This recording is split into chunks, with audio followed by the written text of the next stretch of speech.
Hello, this is Pterodax 2000 here with my Halo Energy Sword that I just made.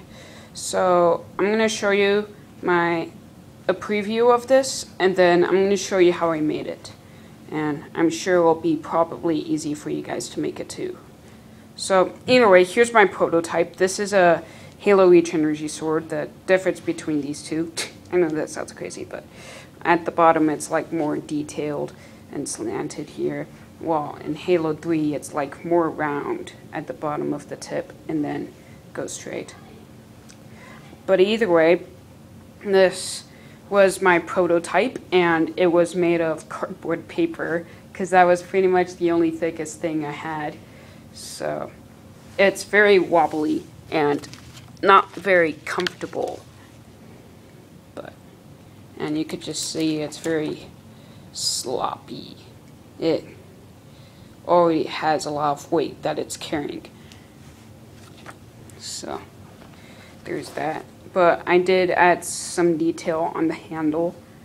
So yeah, and it's not really long, so it's probably like 2 feet long, according to mine. And this is like 3 to 4 feet long.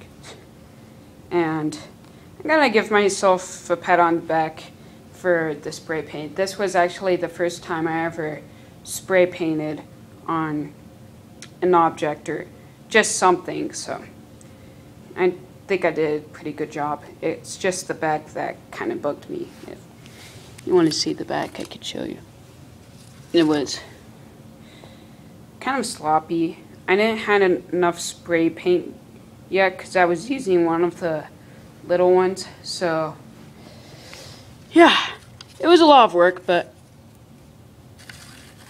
it was worth all that work at the end. So either way, I forgot to bring gray spray paint, so I used like black paint or just something black that could color it in, and then I used some white spray paint and then just gently sprayed it on. And then you can see I spray paint this. And I've seen some YouTube videos of how people made this. Like, they would have a straight line to keep it sturdy. So what I did instead is use like some details like this electricity so it won't look as crappy. So the handle's pretty easy. I made this out of foam board instead of cardboard.